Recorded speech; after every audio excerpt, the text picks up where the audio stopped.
Mahabharat podcast episode 25 में आपका स्वागत है। पिछले एपिसोड में हमने देखा कि किस तरह से सभी पांडव वनवास के लिए जा चुके थे और अर्जुन उन्हें छोड़कर इंद्र के पास शस्त्रों की ट्रेनिंग लेने जा चुके थे।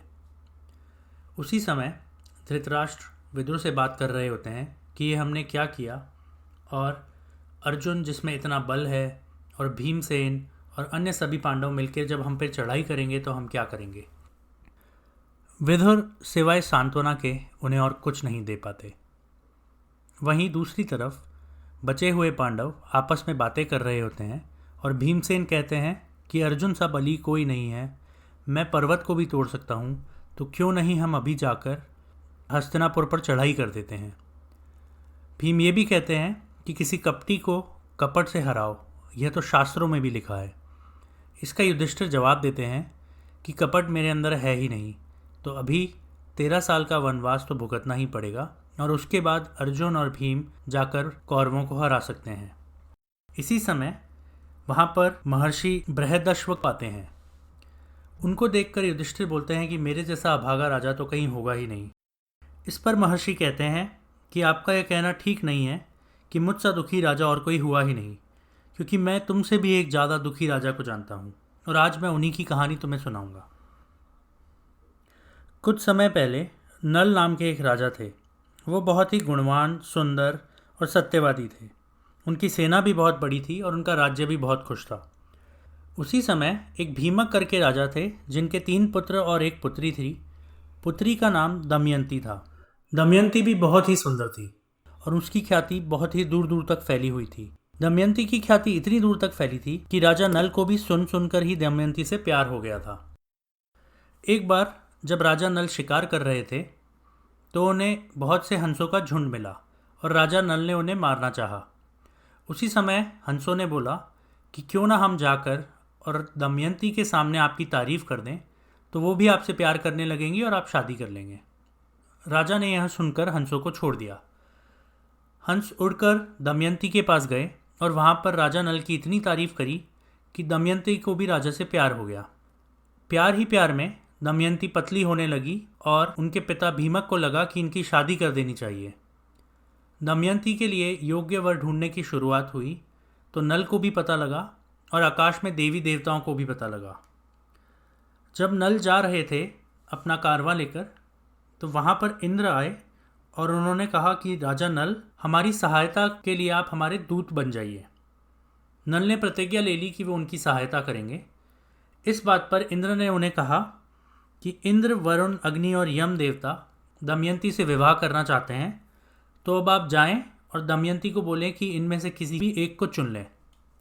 इस पर नल ने कहा कि मैं भी यही करने जा रहा हूं, तो मैं आपकी सहायता नहीं कर सकता। लेकिन इंद्र ने उन्हें याद दिलाया कि आपने एक प्रतिज्ञा की थी और आपको सहायता करनी ही पड़ेगी, इसलिए आप बिना देरी किए तुरंत जाइए। जब नल दमयंती के पास पहुंचे तो दमयंती उन्हें देखते ही बहुत खुश हो गई। दमयंती ने पूछा कि हे वेद युवक, तुम कौन हो और यहाँ क्यों आए हो। इस पर नल ने कहा कि मैं नल हूँ और मैं लोकपालों का दूत बनकर तुम्हारे पास आया हूँ और इंद्र, अग्नि, वरुण और यम, ये चारों देवता तुम्हारे साथ विवाह करना चाहते हैं। तुम इनमें से किसी के साथ भी विवाह कर लो। यह सुनते ही दमयंती ने कहा कि मैंने तो मन ही मन आपको पति मान लिया है और अब मैं उनसे विवाह नहीं कर सकती।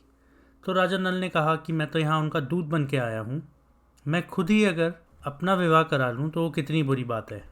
इस पर दमयंती ने उन्हें कहा कि क्यों ना आप सभी देवताओं के साथ स्वयंवर में आए और वहाँ पर मैं आपके गले में माला डाल दूँगी। नल ने इस बात पर हामी भर दी, लेकिन उन्होंने वापस जाकर देवताओं को सब कुछ बता दिया। जब स्वयंवर का वक्त आया तो चारों देवता नल जैसे ही आकार बनाकर और उनके जैसे ही कपड़े पहनकर स्वयंवर में बैठ गए। 5 एक जैसे लोगों को देख के दमयंती कंफ्यूज हो गई और जब उन्हें कुछ भी समझ नहीं आया तो उन्होंने भगवान से प्रार्थना की। यहाँ पर भगवान ने उन्हें एक दिव्य दृष्टि दी, जिससे कि दमयंती को दिखा कि देवताओं के यहाँ पसीना नहीं आ रहा है, वो बैठे हैं लेकिन उनके धरती पर पाँव नहीं टिक रहे और उनकी छाया नहीं पड़ रही, जबकि नल के साथ ऐसा सब कुछ हो रहा था। यह देखकर दमयंती ने नल के गले में माला डाल दी और नल और दमयंती का विवाह हो गया। सभी देवता इस बात से बहुत खुश हुए और वापस जाने लगे।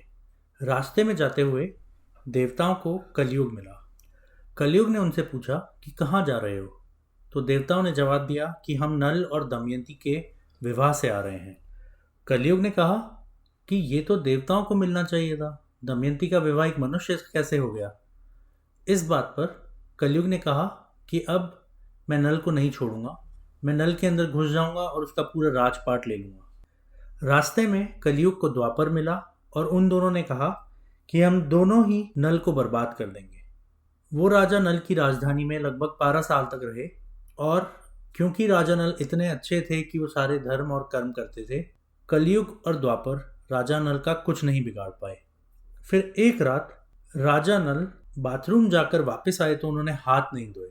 इसी बात पर कलयुग नल के अंदर घुस गए। उसके बाद में कलयुग ने राजा नल को विवश किया कि वो जुआ खेलें। अब जैसा कि आप सोच ही सकते हैं, राजा नल जुए में सब कुछ हार गए और उनका पूरा राज्य पुष्कर का हो गया। वो अपने महल से सिर्फ एक कपड़ा पहनकर निकले। जब वो कपड़ा पहन के निकले तो थोड़े आगे उन्होंने कुछ पक्षी देखे। उनको लगा कि इन पक्षियों को मैं पकड़ लेता हूँ। जब वो पक्षियों के पास गए तो पक्षी उनका वो एक कपड़ा भी ले गए। अब राजा नल नगर के बाहर पूरे नंगे खड़े थे दमयंती के साथ और सोच रहे थे कि अब मैं आगे क्या करूं। थोड़ी आगे जाने पर उन्हें एक आश्रम दिखा। दमयंती और नल दोनों वहीं पर सो गए। अब रात को नल की नींद खुली और उन्हें लगा कि अगर मैं दमयंती को अभी छोड़ दूंगा तो हो सकता है ये अपने पिता के पास चली जाए, मेरे साथ ये कहाँ दुख झेलेगी। इसी बात को सोचकर नल वहां से दमयंती को छोड़ के चले गए। छोड़कर जाने से पहले उन्होंने दमयंती का जो पूरा वस्त्र था उसको आधा काट लिया और अब दोनों नल और दमयंती के पास आधा आधा वस्त्र रह गया। थोड़ी आगे जाने पर नल को बहुत जोर से जंगल से आवाज आई। वो जब आवाज की दिशा में गए तो उन्हें दिखा कि जमीन पर एक सांप जल रहा है। सांप ने नल को कहा कि मुझे उठा लो और यहाँ से ले जाओ और मैं बच जाऊंगा और मैं तुम्हें बहुत इनाम दूंगा। नल ने तुरंत सांप को उठाया और वो आगे जाने लगे। सांप ने बोला कि चलो कदम गिनो। नल ने कहा 1 2 3 4 5 6 7 8 9 10। 10 कहते ही सांप ने उन्हें डस लिया। सांप के डसते ही नल एकदम काले हो गए। नल का रूप बदल गया। नल ने पूछा कि हे सर्पदेव, ये मेरे साथ क्या किया। तो सांप ने बोला कि मुझे एक श्राप मिला हुआ है और मेरा श्राप तभी छूटेगा जब मैं नल को डसूंगा। और ये बोलते ही सांप मानव रूप में परिवर्तित हो गया। फिर सांप ने नल को बोला कि जो जहर मैंने आपको डसने के साथ में दिया है वो जहर आपके अंदर बैठे हुए कलयुग को दर्द पहुंचा रहा है। उसके बाद सर्प ने नल को एक कपड़ा दिया जिसको पहनते ही नल का पूरा रूप बदल गया। इसके बाद सर्पदेव ने कहा कि अब आपका नाम बाहूक रख लो और अयोध्या नगरी में चले जाओ। वहां बताना कि तुम्हें घोड़ा चलाने की विद्या बहुत अच्छे से आती है। यह सुनकर नल अयोध्या चले गए। वहां जाकर उन्होंने राजा को बोला कि मैं घोड़ा चलाना जानता हूँ और मैं बहुत ही तेज घोड़ा चलाता हूँ। तो राजा ने उन्हें अपना मुख्य सारथी बना लिया। दूसरी तरफ दमयंती की जब नींद खुली तो उन्होंने देखा कि नल उन्हें छोड़ के चले गए हैं। वो आगे जंगल में गई तो वहाँ उनका कई तरीके के लुटेरों और जंगली जानवरों से सामना हुआ। अंत में उन्हें कुछ यात्री मिले जो छेदी देश में जा रहे थे। दमयंती भी उनके साथ हो गई। जब वो छेदी देश में पहुंची तो वहां पर महारानी ने उन्हें देखकर अपनी दासी बना लिया। अब थोड़े समय बाद जब दमयंती के पिता को पता चला कि नल और दमयंती जुए की वजह से राज्य छोड़ के निकल गए हैं तो उन्होंने जगह जगह अपने ब्राह्मण दौड़ाए कि जाओ नल और दमयंती के बारे में पता करके आओ। ऐसे ही जब वो एक ब्राह्मण छेदी देश में पहुंचा तो उन्होंने तुरंत दासी के रूप में दमयंती को पहचान लिया और उन्होंने वापस जाके अपने राजा को सूचना दी कि दमयंती छेदी देश में है। इस बात से राजा बहुत खुश हुए और उन्होंने तरह तरह के तोहफे छेदी देश को पहुंचाकर दमयंती को वापस अपने पास बुला लिया। जब दमयंती अपने पिता के पास पहुंची तो एक दिन तो उन्होंने आराम किया और उसके बाद उन्होंने कहा कि मुझे अब राजा नल की खोज करनी है कि वो मुझे इस तरीके से अकेला छोड़कर क्यों चले गए थे। फिर दमयंती ने अपने दूतों को बोला कि सभी राज्यों में जाओ और ऐसा बोलो कि यह कौन है जिसने अपनी पत्नी को आधे वस्त्रों में छोड़कर भाग गया, और जाकर यह भी बोलो कि दमयंती का स्वयंवर है। जब यह बात अयोध्या नरेश को पता चली तो उन्होंने तुरंत बाहुक को बुलाकर कहा कि दमयंती का स्वयंवर है और मुझे तुरंत विदर्भ ले चलो। बाहुक रूपी नल को जब यह पता चला तो उन्हें बहुत ही दुख हुआ, लेकिन उन्होंने तुरंत अपना रथ तैयार किया और राजा को लेकर विदर्भ की ओर निकल चढ़े। जब राजा ने देखा कि बाहुक तो सही में बहुत ही अच्छा रथ चला रहे हैं, तो उन्होंने बाहुक को बोला कि तुम मुझे रथ चलाने की विद्या सिखा दो और मैं तुम्हें जुआ खेलने की विद्या सिखा दूंगा। इस बात पर तुरंत दोनों ने जुए और रथ की विद्या का आदान प्रदान कर लिया। जैसे ही बाहुक को पता चला कि जुआ कैसे खेलते हैं, उनके अंदर पहुंचा कलयुग तुरंत बाहर निकल गया। अब राजा नल ने कलयुग को तुरंत श्राप देने की सोची, लेकिन कलयुग ने कहा कि जब मैं आपके शरीर में घुसा था तभी से मुझे दमयंती ने श्राप दे रखा है, तो मैं बहुत ही दुख पा रहा हूँ। अब मैं ही आपको यशस्वी बनाऊंगा। इस बात पर राजा नल ने कलयुग को छोड़ दिया। अब जब राजा नल विदर्भ पहुंचे तो वहां पर दमयंती ने उनकी कई तरीके से परीक्षाएं ली, जिससे ये साबित हो गया कि बाहुक ही नल है। जब स्वयंवर में दमयंती ने बाहुक के ऊपर वरमाला डाली, उसी समय नल ने अपने जादुई कपड़े उतार फेंके और वो अपने वापस असली नल रूप में आ गए। फिर दमयंती ने उनसे पूछा कि तुम मुझे छोड़कर क्यों चले गए थे? तो उन्होंने कहा कि मेरे ऊपर कलयुग का प्रभाव था और इसमें मेरी कोई गलती नहीं थी। खैर, जो हुआ सो हुआ। दोनों वापस से एक साथ रहने लगे और अपने राज्य की राजधानी में गए। वहां पर जब उन्होंने देखा कि राजा पुष्कर वहां पर हैं, तो वहां पहुंचते ही राजा पुष्कर ने कहा कि आओ और जुआ खेल ले। लेकिन अब नल को जुआ खेलना बहुत अच्छे से आता था और उन्होंने पुष्कर को बुरे तरीके से हरा दिया। पुष्कर को उन्होंने कहा कि इसमें तुम्हारी कोई गलती नहीं है और कलयुग का तुम्हारे ऊपर भी प्रभाव था, तो इसलिए जाओ, मैं तुम्हें माफ कर देता हूँ। यह कहानी सुनाकर बृहदश्व जी ने कहा कि युधिष्ठिर, जिस तरह नल और दमयंती को उनका राज्य मिल गया, तुम्हें भी थोड़े समय बाद ये मिल जाएगा। तुम शोक ना करो। यह कहानी सुनाने से कलयुग के पापों का नाश होता है और दुखी मनुष्यों को धैर्य मिलता है।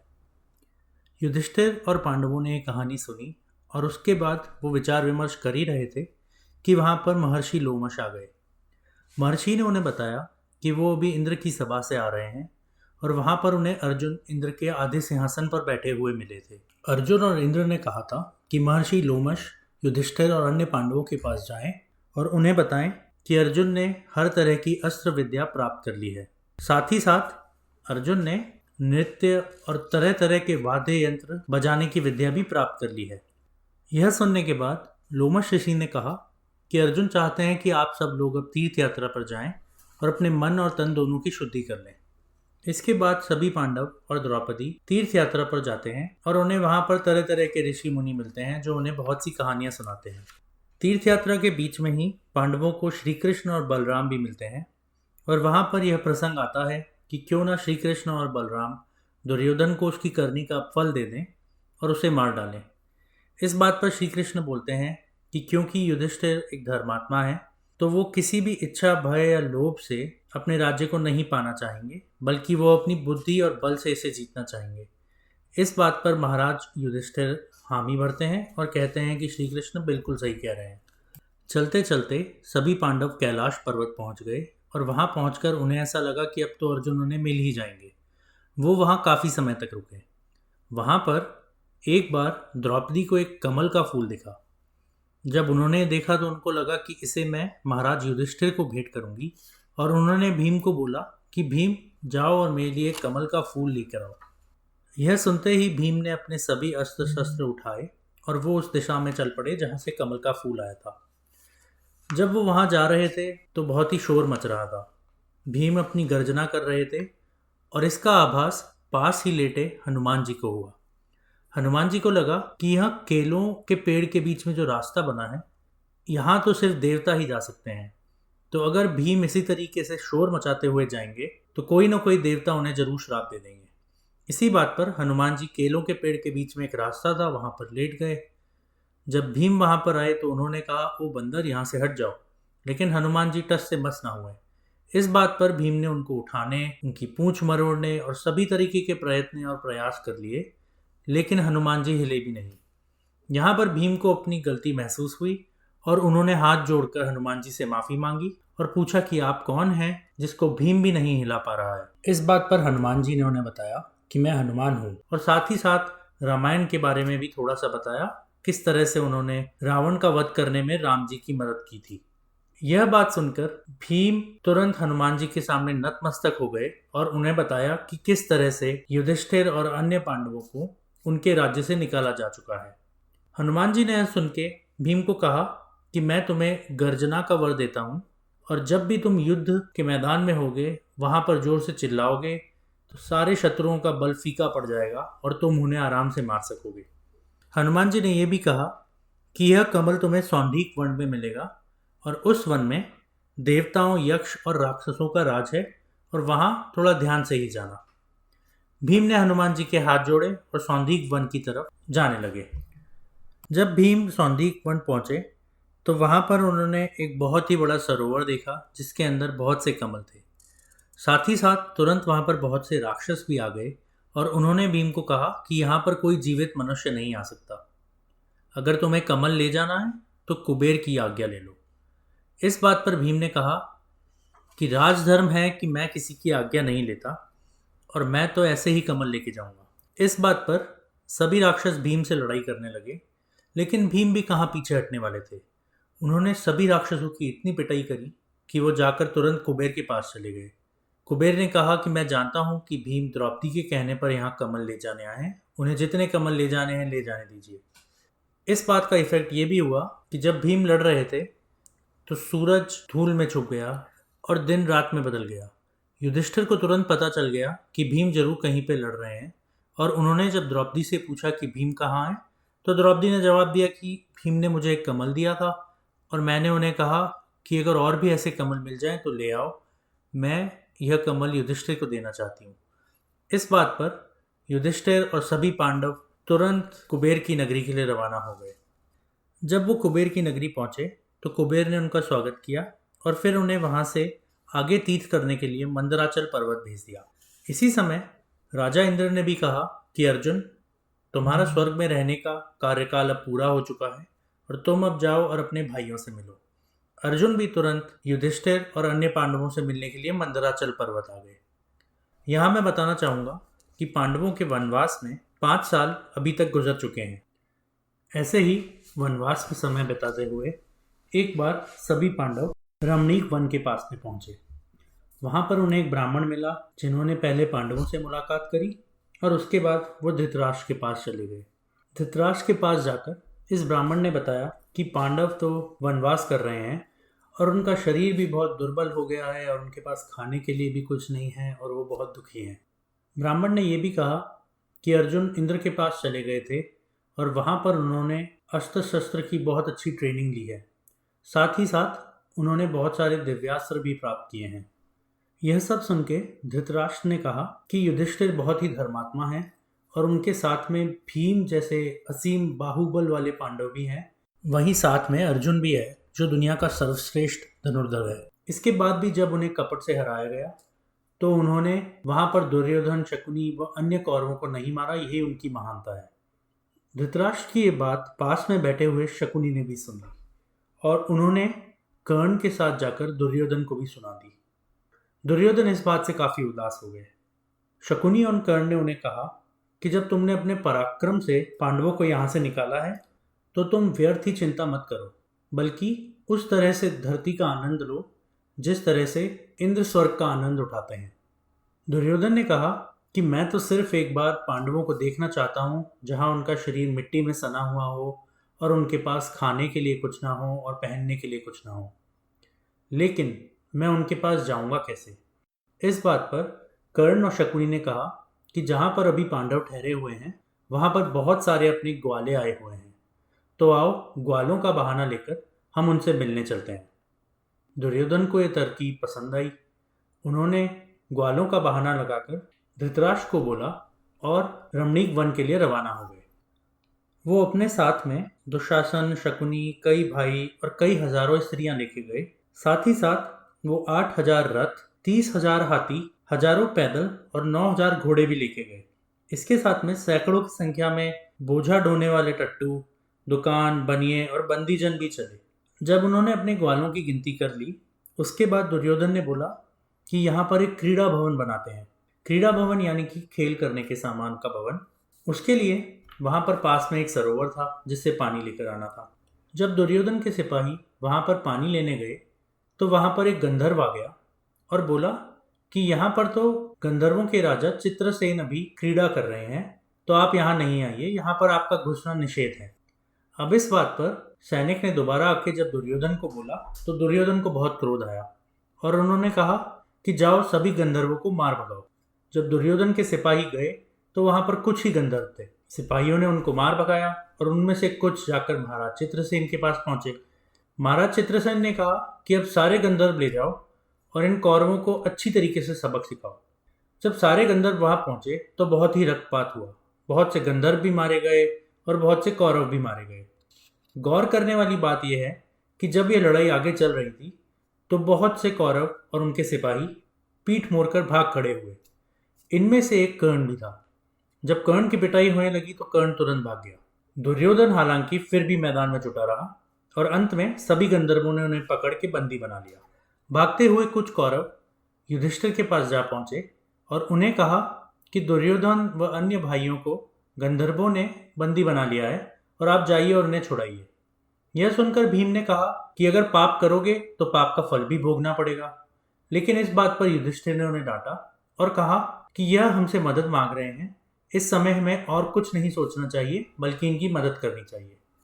अब सभी पांडव वन में पहुंचे और वहां पर उन्होंने गंधर्वों को बोला कि हमारे भाइयों को छोड़ दो, लेकिन गंधर्वों ने उनकी एक ना सुनी। इस बात पर सभी पांडव लड़ाई करने लग गए और अर्जुन, क्योंकि उनको बहुत ही अच्छे तरीके से अस्त्र शस्त्र चलाना आता था, उन्होंने पूरे गंधर्वों की सेना की छुट्टी कर दी। इसको देखकर गंधर्वों के राजा चित्रसेन सामने आए और उन्होंने कहा कि अर्जुन, मैं तो तुम्हारा पुराना दोस्त हूँ, आओ शांति से बात करते हैं। इस बात पर लड़ाई रुक गई और गंधर्वों ने अंत में दुर्योधन व अन्य सभी को आज़ाद कर दिया। इंद्र ने अमृत की वर्षा भी कर दी, जिससे जो भी लोग मरे थे वो सारे जिंदा हो गए। दुर्योधन के आज़ाद होने के बाद युधिष्ठिर ने उन्हें कहा कि देखो, तुम इस बात पर ज़्यादा ध्यान मत देना, अपने घर जाओ और खुश रहो। इस बात से मन ही मन दुर्योधन बेहद लज्जित हो गया। जब वो अपने घर जा रहा था तो रास्ते में उन्हें कर्ण मिला। कर्ण ने उन्हें कहा कि वहाँ तो बहुत ही भीषण लड़ाई हुई, मैं तो तुरंत पीछे भाग गया। आपने बहुत ही अच्छा किया कि आपने गंधर्वों को सबक सिखाया। इस बात पर दुर्योधन ने बोला कि मैंने तो कुछ नहीं किया, उल्टा मैं तो बंदी बन गया था। अर्जुन आया और उन्होंने अन्य पांडवों के साथ मिलकर मुझे छुड़ा दिया। अब मैं बहुत ही लज्जित महसूस कर रहा हूँ और मुझे ऐसा लगता है कि सारा राज्य मुझे और लोगों को दे देना चाहिए और मैं जाके समाधि ले लेता हूँ। शकुनी, दुशासन, कर्ण सभी बहुत परेशान हो गए। उन्होंने कहा कि आपको ऐसा नहीं करना चाहिए, लेकिन दुर्योधन भी कहाँ सुनने वाला था। उन्होंने प्रण लिया कि अब वो मर जाएंगे और वो समाधि में बैठ गए जाके। अब जब दुर्योधन समाधि में बैठे तो सभी असुर और दानवों को लगा कि अगर दुर्योधन ही मर गए तो हमारा नेता मर जाएगा।